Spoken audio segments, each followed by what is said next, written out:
Hello, everyone, and welcome to this episode of Langer at the Mic Live, this Habs post-game show here on Langer at the Mic Live. You better have your headphones turned all the way down, and I'm going to turn mine down too, so I don't make you go deaf. You ready? Woo! Let's go, baby! Josh Anderson with the tying goal and the game-winning goal to beat the Vegas Golden Knights and Chris Lee and the referees. And let's go! Woo!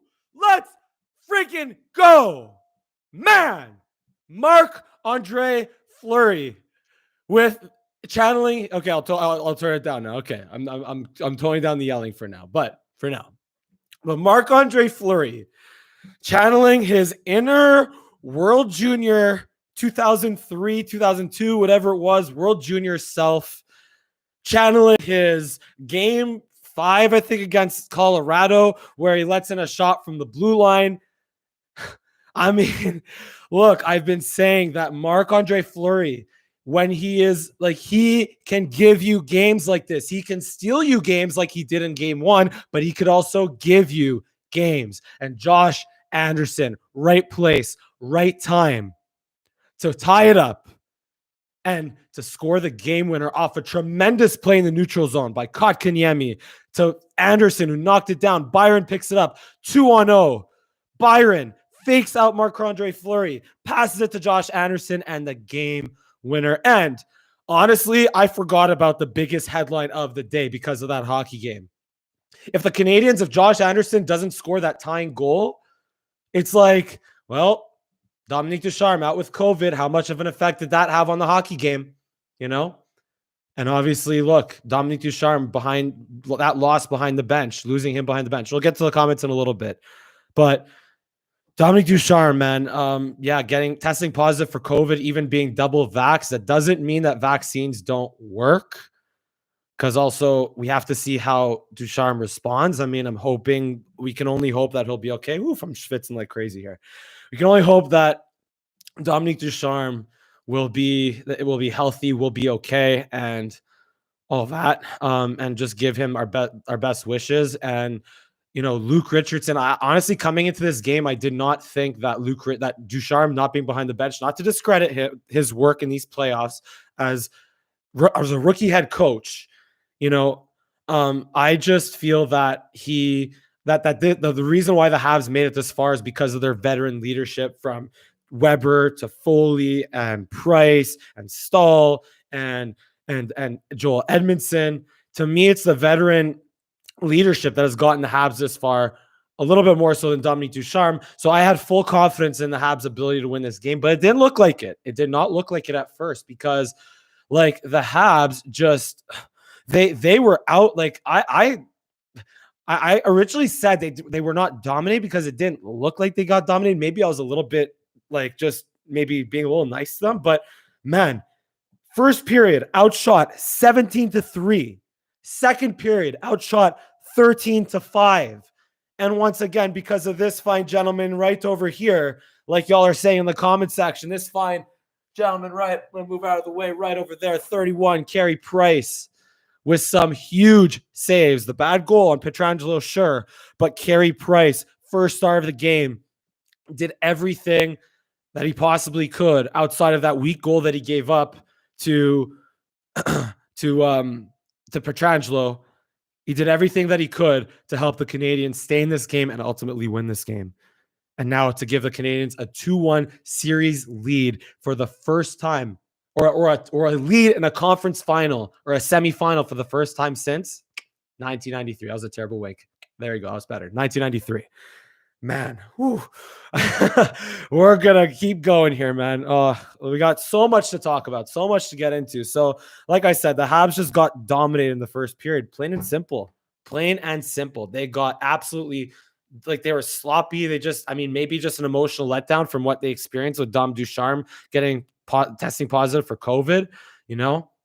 What they did do, I found, is that they did not give up too many dangerous chances in the first, except for Carey Price, who came up huge on Alex Tuch and Max Pacioretty, who played his first playoff game at the Bell Center as a Vegas Golden Knight.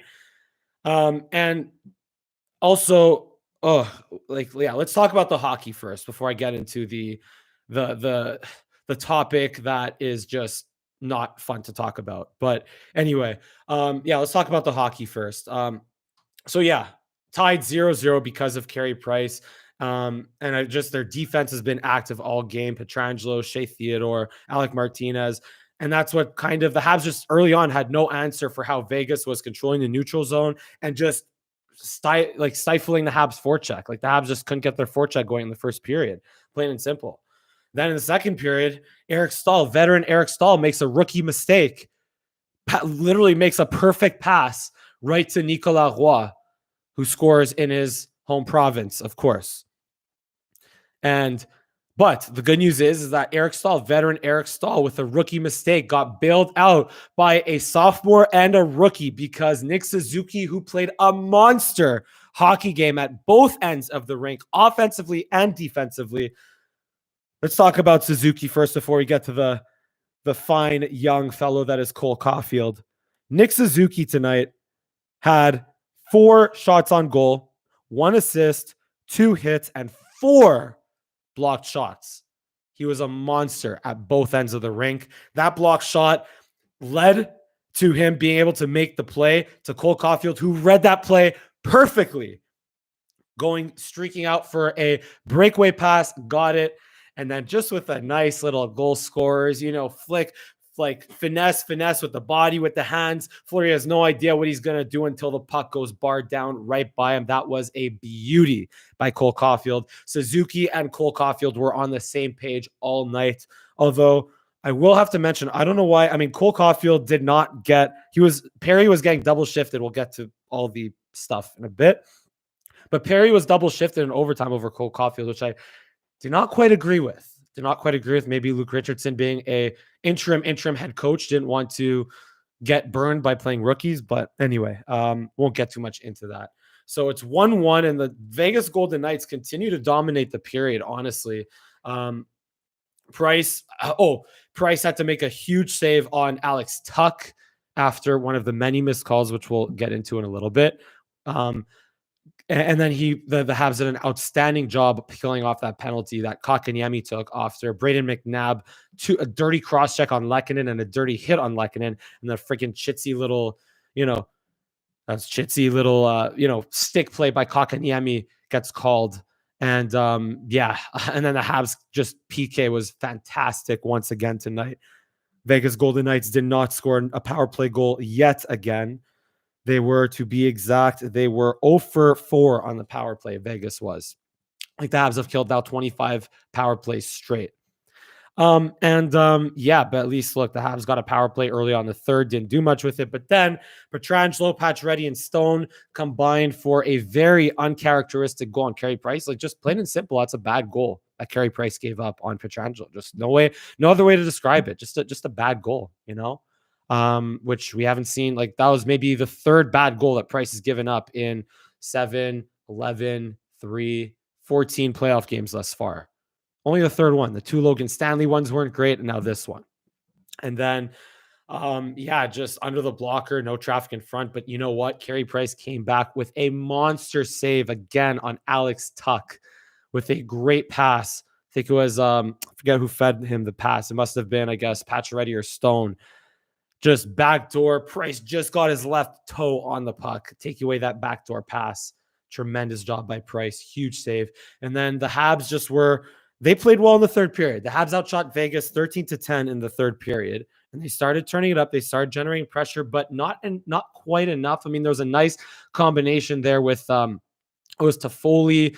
Again, a great play created by Suzuki and Caulfield, which left Toffoli with a one-timer. But Fleury made a great save there, and another couple of nice saves on Fleury late. But then, of course, the bobble behind the net, which I've said, just make Fleury play the puck.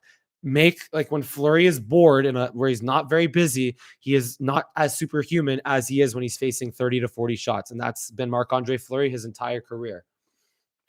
Very talented goaltender, great athletic goaltender, quick feet, just so fun to watch him play and make spectacular saves. even make simple saves look spectacular. Like Fleury can be superhuman, but when he's not busy, he is not superhuman. He loses his focus. It's been that way his entire career. And I mean, he had no chance on the Josh Anderson goal, but just that goal, that the overtime winner, but on that play behind the net, like, that's just, again, World Junior gaff level by Fleury there. Now we have, again, very well, for those of you that have been listening to these Langer at the Mic post-game shows since January, thank you so much for tuning in, and I'll get to your comments a little bit. But before I do, we have to address the really, really big elephant in the room that is the officiating in this game. And I don't talk about it a lot. I really, really don't talk about it a lot. You know that. And I don't make it a reason why the Habs lose. And even if the Habs lost this game, I wouldn't have made it a reason why the Habs lost this game, because even if they do get a couple of extra power plays, do they score?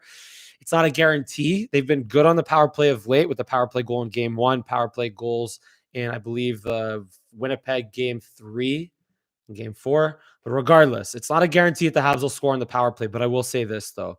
The fact that Corey Perry gets high-sticked in the face right in front of a referee. I don't know if it was Chris Lee in the corner there, but bleeding all over his nose, and there's no penalty. I don't care if it's overtime in a conference final game or the first period of the second preseason game.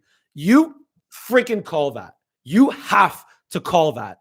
My grandmother, my Shayna Lalashayna, who is 90 years old with macular degeneration, meaning she is pretty much blind, would be a better referee than Chris Lee. It's just with the way the Tampa Islanders series has been officiated, and I'll be honest, I haven't been really watching that, but I read social media, I see Twitter, I see the way that game is being officiated. I see enough to know how that series is being officiated, and the way this series is being officiated. The NHL wants a Vegas Tampa final so badly.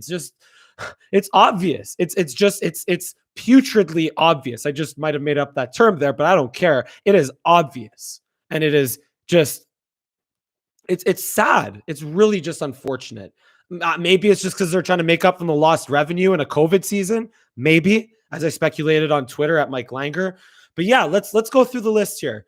Early on, first period, you have Jeff Petrie with a trip on, I forget who the Vegas player was. That doesn't get called. You had Janmark with an obvious trip on John Merrill. That doesn't get called. But what does get called? Kotkaniemi with a little, kind of maybe getting his stick a little bit lost under the arm of Alex Tuch, sort of, maybe-ish, but not really. That gets a penalty. Great. Okay.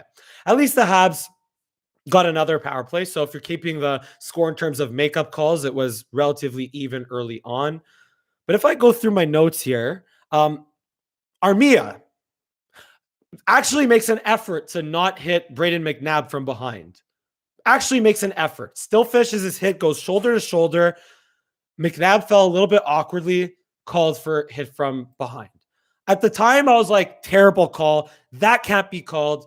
Just whatever, just upset. But you know what? It's playoffs. If that has to go, well, I guess, you got to, or not even, just given what was called on the Kotkaniemi, I don't know. Honestly, I might be losing my mind here a little bit, just with just still on a bit of an emotional high here. But still, Armia's making a conscious effort to hit Brayden McNabb, and that gets called. But then Brayden McNabb turns around and lines up Suzuki, hits him in the head. Let's be honest, to be fair, that play is a clean hit in early 2000s, 1990s hockey with Scott Stevens lining up guys left and right, hitting people in the head. That's a clean play there in mid-2000s hockey. But CTE, concussions, we know how dangerous they are. We know the amount of lives that hits to the head, repeated hits to the head, concussions, CTE, and the lives that have been lost because of it. And may God bless their souls in both hockey, football, right? We know how dangerous CTE is. What's it going to take for the NHL to start caring about player safety? Straight up. If you're going to call the Armia penalty, you have to call Brayden McNabb, not once on Suzuki. And of course, Weber gets the retaliation penalty because, okay, that's how reffing works. But the first one should have been called. Then he cross-checks Lehkonen from behind. or later in the second period. And then he also, okay, maybe Lehkonen fell a little bit, but so did Brayden McNabb when friggin' Armia got called in the first period. So you call Armia for making an effort to ease up on hitting Brayden McNabb, but you don't call McNabb on the Suzuki hit, on the Lehkonen hits twice. And like, this was a game that if it like, and here's the even more impressive thing. Now, Carey Price, again, I'll get your comments in a little bit here. Just again, I got to keep talking about this though. Carey Price is, as I've been saying this whole time, we have to remember how Carey Price is just so calm. But like, I feel like when the situation gets more tense and escalates, Price just gets more calm and more dialed in, because that Alex Tuch breakaway was right after Lehkonen got dumped by one of those plays by Brayden McNabb. And if Carey Price gives up that goal on Alex Tuch, there are beer cans and beer plastic cups ending up on the Bell Center ice for sure. And you could say, oh, classless Montreal fans, but can you blame them if that was the case? Could you blame them, like Montreal fans, if they were to throw plastic cups on the ice for how that game was being called? Like, sure, show class, blah, blah, blah, but I couldn't blame them for doing that. They have the right to throw. If they want to throw cups on the ice because of how bad that officiating is, they paid $800 to watch this hockey game, and that's the way that game's going to get officiated. They have full right to throw their cups or whatever they want on the ice, as long as they're okay with getting ejected. But they have the right to throw whatever they want on the ice if that game ended up turning more in Vegas's favor, honestly. So, but Carey Price, huge save on Alex Tuch, and the Habs do a phenomenal job killing off that Kotkaniemi weak penalty that was couple seconds after that. And then overtime. Let's see in my notes here. Armia gets tripped by Shea Theodore on the way down, crashing to the net. Could have got, like, he took it to the net and he got tripped up by Shea Theodore. Suzuki with an awesome play to try to just completely deke out Shea Theodore, tripped down, no penalty. And then last but not least, like I said, Corey Perry, clearly high-sticked with, I don't know if it was Chris Lee or the other official in the corner there, clearly high-sticked in the corner, bleeding completely from his face, no penalty. But you know what? As I keep saying, one of my favorite sayings is, if you are good enough to win a hockey game, officiating doesn't matter. And the Habs made Chris Lee and the NHL, if they have some kind of agenda going, I don't know, but the Habs made all of that irrelevant. And they took a 2-1 series lead. They have a series lead in the conference final and a semifinal for the first time since 1993. Let's get to your comments right here. I know it's been a couple of 17, 18 minutes here. Let's get right to your comments and your reactions as well. Roger Delaney, Price is incredible. Totally agree. Sheldon Weisberg, woo-hoo-hoo-hoo in Homer's voice, although I think that Homer's chill, woo-hoo doesn't justify how big this game was and how big those moments were in this hockey game. Hashtag do it for Dom from Sheldon Weisberg as well. Noah Siegel-London, Ducharme's second dose was administered less than 2 weeks ago, so full efficacy hasn't been administered yet. And yeah, that's possible. Habs versus also Noah Siegel-London, Habs versus Vegas Golden Knights versus ref series is so stressful, pretty much. What's it called? You know what? Also, here's another thing to add to the comment section. I mentioned that my grandmother, my Shayna Lelashano, who again, God bless her, 90 years old, macular degeneration, pretty much blind, would be a better official than Chris Lee. So leave a comment in the comment section as to who would make for a better referee than Chris Lee. Get creative, and I'll get to them once I get to all of your other comments. So, where am I? Roger Delaney, dirty hit on Suzuki, but Weber showed real character. Just wish he dropped the gloves. And this is another point, honestly. So the reason why they're still fighting in hockey is because there are plays like Brayden McNabb did on Lehkonen and on Suzuki that don't get called. If the officials can't enforce the game, the players have to. If it's the NFL players start getting called, running backs start getting called for leading with their heads. Safeties and linebackers start getting called for targeting the head over the middle. College players get pretty much ejected for targeting the head over the middle.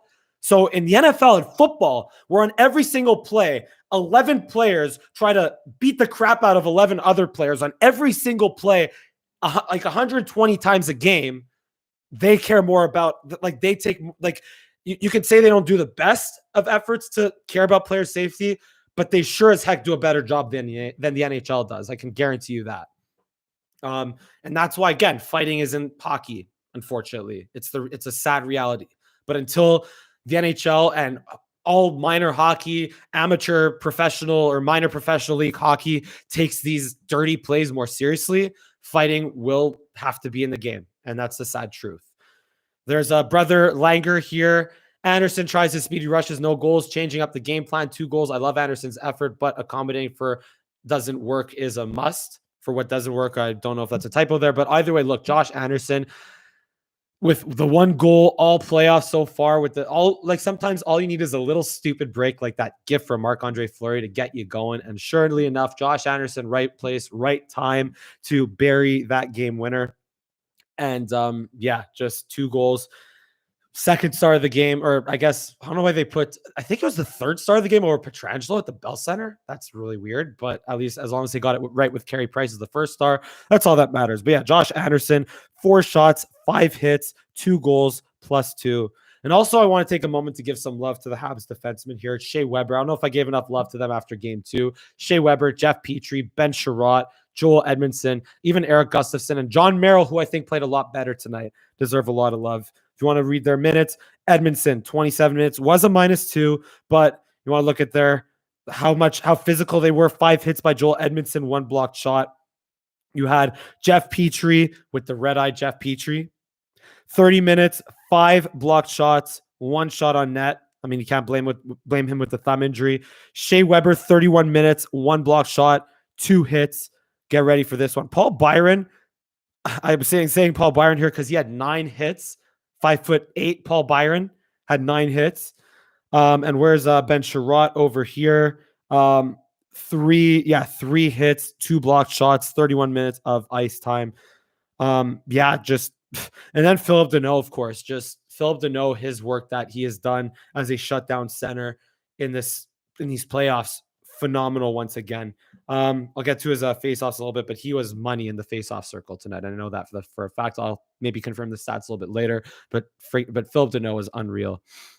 Sarah A, LMAO. Fleury knew the refs were paid by Vegas, so he gave the Habs one back. Congrats. I mean, sure. I mean, Marc-Andre Fleury is a Sorel, Quebec native, so maybe he has a little bit of love for the Montreal Canadiens, who, by the way, also Fleury, as you remember, in the 2010 series against the Pittsburgh Penguins, was also not fantastic. So he was definitely not as good as Halak was. So yeah. Side note again by Sarah A, is high sticking not a penalty anymore? This was messed up. I mean, look, when Chris Lee is officiating a Habs game at the Bell Center, just throw the rule book out the window and he makes his own rules. So yeah, that's all I got to say by that. Again, brother Langer at it again. Despite barely shooting in the second, we were more on fire, more pucks to the net, more garbage goals, please. I mean, look, absolutely. Honestly, the Habs or the Vegas Golden Knights kind of got a taste of what it was like to be the Canadiens at times this season, where the Habs are just firing shot after shot after shot after shot and just can't beat the opposing goaltender. Sometimes it was because they weren't dangerous enough, but sometimes they were actually getting good quality offense, but no finish. And Carey Price was the reason why the Vegas Golden Knights could not score any goals. Price, by the way, 43 saves on 45 shots. Sheldon Weisberg again. Price is owed a ton of steak dinners for this performance and maybe some Venetian roast. Price is owed a lot of things by his teammates, but the good news is that he's making $10.5 million. He's getting paid $10.5 million a season by the Montreal Canadiens, and the way he's been playing in these playoffs is kind of why he's getting paid those $10.5 million a season. And the fact that he's made it this far in a conference final for the first time in his career after getting Kreidered in 2014. I saw that live when he got Kreidered in 2014. Carey Price is, earning that $10.5 million. And I was going to say, even if the Habs lost this game 2-1, the save that he made on Alex Tuch would have canceled out the bad goal that he gave by Pietrangelo. Some Price haters might find a way to argue otherwise, but I don't care. Price did everything. When you get outshot the way the Habs got outshot, like, what was it? I think 30-8 through 2 periods. Like, and it's 1-1. Like, you got to score some goals to win the game. And the Habs did that and they won because of that. Pandemonium on the streets of Montreal. Honestly, so I'm going to Montreal and I'm hoping to be a part of that on Sunday night. I'm hoping to find a way to be a part of it on Some that it's Randy N with the comment there. Again, outplayed, outshot, but Habs outlucked, made the ref regret the non-calls and snuck it with the win. I mean, look, you want to put it on the hockey gods for justice, for the Habs, finding justice and just, taking away what Chris Lee and the refs were trying to do or whatever, or just putting their whistles away and just doing a terrible job officiating this game. The Habs accomplished that. So yeah, whether it's luck or hockey gods, like, just who cares? The Habs found a way to win. And at the bottom line, like I said, when you are good enough to win, officiating does not matter. So yeah. Some missed chances to shoot on the slot. Instead, they shot a lot from behind the net of Fleury. I mean, look, sometimes Fleury, like I said, he'll give you some weird bad goals. So, just I honestly don't hate it. I mean, also if the Golden Knights, their defense again, big three of Pietrangelo and Shea Theodore and Alec Martinez, who, by the way, they play. I'm just curious what their minutes were. Theodore, 29 minutes. Where is it? Pietrangelo, 30 minutes, and Martinez, 29 minutes. By the way, I started following and loving the Montreal Canadiens when I was 6 years old, and Jose Theodore was my favorite goalie at the time. So just to me, I tweeted at Mike Langer that it's a little interesting to see Carey Price, who's my favorite goalie now, stop Theodore. It's nice. It's weird to see Price big save on Theodore. But anyway, that's just a little side note there. Randy, again, only 2 penalties against Vegas, but I feel like a lot of those were mostly makeup calls from the blind refs. I mean, look, there could have been way more calls on Vegas, but again, who cares, because the Habs won. Oh, I have to find my place again here. What was the stoppage of play after the Perry injury? There was a stoppage of play, I think. Oh, I think that was because of usually after an icing, you don't go to commercial break and the 5 guys on the ice have to stay on. And I'll be honest, I actually learned, I think it's a new rule as of 2017, where coaches can't even call a timeout after an icing. So I realized that the other day after Edmondson in game 2 iced the puck, and Suzuki, who was really tired, had to stay on for a face-off. I would have liked Ducharme to call a timeout there back in game 2, but he couldn't because of the rule that I found out about since 2017. So the stoppage and play, to answer your question there, Randy. So, however, the only way that gets overruled is if you're past the halfway point in overtime, the ice gets resurfaced and shoveled just like it would during a commercial break, no matter what the situation. So that was what the refs were trying to figure out. So I guess at least they got that right, and the Habs got a bit of a break. So the 5 guys on the ice got a break after that. So at least they got that play right. So yeah. I hope that answers your question there, Randy. Center Heis. What a game. Price stole this, and the refs are so one-sided. Finally, Anderson. But like I said, Habs are good enough to overcome the Vegas Golden Knights and the officiating on the ice there. Randy and officiating look very, very bad. Matt, the officiating was absolutely garbage tonight. Perry was bleeding. Should have been 4 minutes. Exactly. Yep, just like we talked about before. Matt Price was a god tonight. Also leave in the comment section, how good is Carey Price? Put any religious spin on it. Put any, just get creative. Just answer how good is Carey Price in the comment section, on top of who would be a better official than Chris Lee and that officiating crew on the ice tonight. So like Sarah A is saying, Habs versus Vegas versus Golden refs, or Vegas Golden refs. Sure. Yeah, exactly. Center Heist. Yes, that was an obvious blood drawn major 4 minutes. Totally one-sided official. Totally in agreement with the officiating with you, Mike. Yeah, like I said before, just be good enough to win.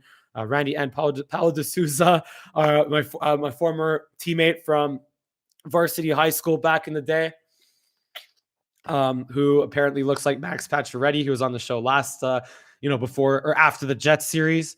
Really sold that second penalty that put KK in the box. I guess it was Pacioretty that Kakaniemi got a stick hooked up there. But yeah, just all love to Paulo de Souza and Max Pacioretty. Well, not a Montreal Canadian anymore, so we don't care too much about him.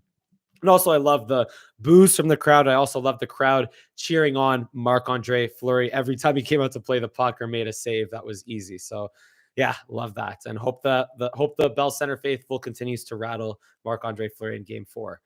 Matt, there, Stevie Wonder would be the best ref. I like that. Blind man Stevie Wonder, great singer, and would be a better A music icon and would be a better NHL official than Chris Lee. Center Heist, Stevie Wonder, Ray Charles would make better refs. There you go. Again, music icons, Hollywood icons just would be better officials than Chris Lee. Tom Brady would be a better ref than Chris Lee from Sheldon Weisberg. I guess. Sure. Noah Siegelen and Helen Keller, blind and deaf. Yes. Yes, Helen Keller. I like that. Sheldon Weisberg, Blinken from Robin Hood, Men in Tights would be a better ref than Chris Lee. I don't exactly know the reference. I don't know if that's me being uncultured or that being a little too specific, but still, I like it. Joe Biden would do a better job reffing. Sure. I guess Joe Biden, who probably barely skated in his life and is 70 whatever years old, and the president of the United States, he would be better than Chris Lee. Randy and Paul Trin playing like he is 6'2". Paul Byron, I guess. Yeah, playing like he's 6'2". Again, like I said, with 9 hits. Randy, and we all remember that own goal in the World Junior Championships when Fleury tried to clear the puck and went off his defenseman, costing Canada the gold. But keep in mind, Fleury has won 3 Stanley Cups, albeit 2 of them as a backup, but one of them he had to make a very clutch save on Nick Lidstrom at the buzzer to win that Stanley Cup in 2009 with the Pittsburgh Penguins. So Marc-Andre Fleury, I guess you just never know what you're going to get from him. Will you, Randy, and will you be online after the game on Sunday from your parents? Honestly, so it's Father's Day. That's why I'm going to Montreal this weekend. By the way, I hate to say this. In Toronto, the Canadiens are 10-1 these playoffs when I'm in Toronto. In Montreal, 0-3. When I'm in Montreal, they're 0-3. So I hope I can change the luck and the superstition on that somehow. I'll do the best I can, but I'm sorry. Being with my dad, with Papa Langer on Father's Day is more important than the Montreal Canadiens playoffs. There you go. I said it. But yeah, I will be there on Sunday. And honestly, I don't know what I'm not going to go to the game, but let's just say, we'll see. We'll see. We'll see. Randy and Anderson's tying goal and winning goal in OT feels similar, like Dale Weiss doing the same thing again at Ottawa in 2015 playoffs. I remember the 1-0 goal I think he scored in Ottawa, or was it overtime? For some reason, I don't remember 2015 to 2017 as well as I do like 2007 until 2014 for whatever reason. Maybe I just got old and had to focus a little bit more on life than watching hockey all the time. But yeah,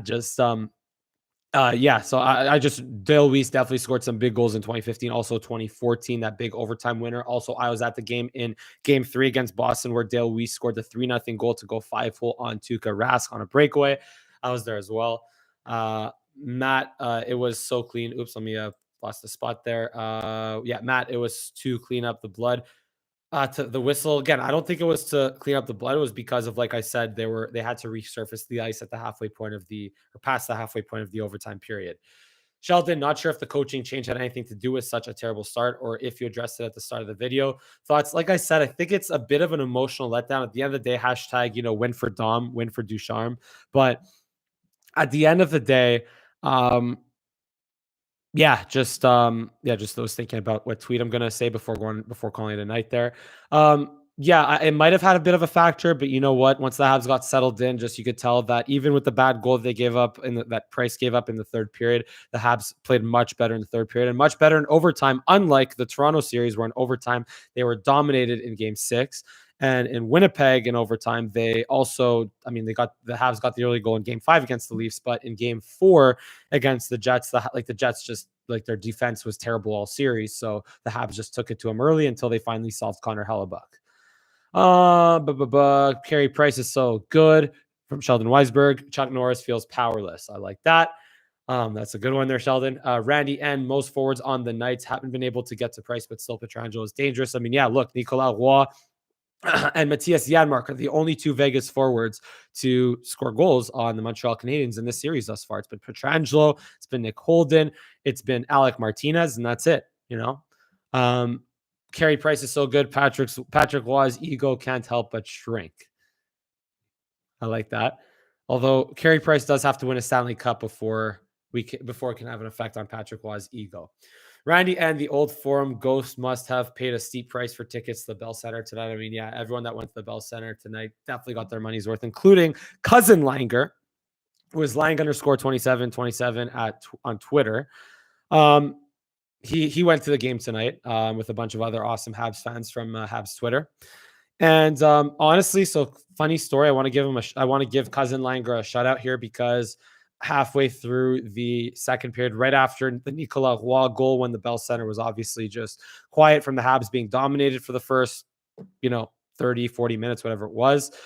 I heard Cousin Langer yelling at the top of his lungs on the Sportsnet broadcast, or I heard what I thought was his voice going, "Go Habs, go! Go Habs, go!" Like when the bell center was dead silent. I thought I heard it on the broadcast. I tweeted at him and messaged him. And I confirmed that he was actually the one trying to start the "Go Habs, go" chant after the Nicolas Roy goal. And it worked because Cole Caulfield scored and tied it up. So shout out to Cousin Langer. Sheldon Weisberg, Blinken from Robin Hood, Men in Robin Hood's Blind Squire. Okay, there you go. There's the reference that I made before. Jonathan Lang, oi, you bring tears to my eyes. Papa Langer right there. Yeah, that's right, Dad. I love you, Dad. And I wouldn't be like, I know, like, look, I wouldn't be nearly even close to the person I am now if it wasn't for you. So yes, Dad, I love you, and I can't wait to see you on Father's Day. Absolutely. And Sheldon Weisberg, yeah, Weiss got the game tying and overtime. By the way, also shout out to my dad who, so funny story, after game 2, he made the comment about, let's just say my circumcision, my brit milah at the beginning of the show, that I was more nervous then than I was in game 2. And then he fell asleep after that, after tuning in. So again, Papa Langer literally just came on to make a comment about my circumcision after that post-game show, and then just fell asleep because it was too late and he was tired, and he's a classic dad. So shout out to Papa Langer for that. Thought I'd share that. But yeah, anyway, Sheldon Weisberg, again, yeah, we got the game tying and OT goals in game 3 versus the Sens. Okay, yeah, thanks for clearing my memory there. Sarah A, I may be a Leafs fan, but have huge respect for Price. I met him one day at work, and he's a great sport on and off the ice. Price is right. And L'chaim, cheers to that, Sarah A, indeed. Even though this is water, because I'll be drinking soon, but just for now, gotta stay hydrated. Had a really crazy workout in the warm weather today, so then obviously went through another workout watching this Habs game. So yeah, gotta stay hydrated, and I have class tomorrow. And I gotta catch the train to Montreal, so I want to be alive tomorrow, and I'll live it up at some point during this playoff run, I promise. We're at my Randy end. Game is all about momentum. Habs start chasing the puck from the drop. Therefore, their first shot happens about 12 minutes into the game. And yeah, just like I said, I don't like, what's it called? Just the Habs were just flat, I think, because of the emotional letdown from the Ducharme situation. But whatever, again, they're good enough to win, and that's all that matters. Sarah A, if you can respond to Randy's comment there, I can reveal that, but it's up to you. I'll leave that up to you, whether you want to explain what awesome jobs you've had in the past and where you're working right now. Sarah A in the comment section. Kleenex for the tender spot. This is Randy again. Kleenex for the tender spot from Baby Langer to Papa Langer. Yeah, I guess, Baby Langer 25 years ago. Sure. Center Heiss, have a great night, Mike, and all go Habs go. I have to get up early or get going early morning, traveling tomorrow. Cheers. Good luck, Center Heiss, and much love to you. And thank you for tuning in. Thank you all for tuning in, by the way, and for allowing this to be as fun as it is after every Habs game, because I enjoy talking about the Montreal Canadiens, but let's be honest, if I was just talking to if I was just talking to no one, if I was just talking to myself, well, I don't know if I would have been as motivated to do this after every single game, all 56 regular season games. And let's do the math again, 7, 11 plus now 3. So 14 playoff games if it wasn't for you guys. And yeah, just thank you guys for tuning in as usual. Papa Langa there in the comment section. I had my nap during the second period tonight so that I could stay awake for your entire show and the overtime, because if you did not take that nap in the second period, you would have missed overtime as well. So Randy, and any news for Jake Evans? Honestly, with the way the Habs are playing right now, I hate to say it, like, I just love the way Jake Evans has been playing in these playoffs. I love how much of a role player, an important role player he's become for the Montreal Canadiens. But just with the injury he suffered and with the way the Habs are playing right now, just getting him back into the lineup is just honestly not worth it. Honestly, it's just not worth it. Yeah, so there you go. Sarah A, who used to work at MLSC promotion events. So she got paid to watch Leafs games when usually you have to, pay basically what people are paying to go to the Habs game right now to watch Leafs games. Okay, maybe not entirely, but yeah, just Sarah has been a great sport, supporting. Maybe I shouldn't say cheering on the Habs, but supporting me and Sheldon and a bunch of our other other Habs fans here in Toronto. And a huge shout out to Sarah A as the Leaf fan, being the good sport for doing that. So yeah, so I kind of also have to be up and I also have to pack to go to Montreal tomorrow. But yeah, just guys, thank you again for tuning in, and just let's just celebrate, live it up, and just let's just keep enjoying every step of this playoff run as much as we can. And the Habs once again have a series lead in the conference final for the first time since 1993. And I'll leave it at that. As usual, guys, give a big thumbs up on this video if you enjoy my commentary and if you enjoy my yelling and my rants and me losing my voice. And also, sorry if I made you deaf at the beginning. You can leave a thumbs down if I made you deaf at the beginning. I don't mind. Helps the algorithm anyway. But yeah, give a big thumbs up if you enjoyed this video. Subscribe to my channel here for more, for all of my live reactions as usual after every single Habs game and for the rest of this playoff run, the rest of this series. And yeah, give me a follow on Twitter at Mike Langer for Twitter, Instagram, and TikTok at Mike Langer. Happy Father's Day, Papa Langer from Randy. Go Habs, go, live it up. Prep for game 4. Rock the sweater from Sheldon. Thanks, Randy, from Papa Langer. Randy and rock the sweater. And I'll leave it at that, guys.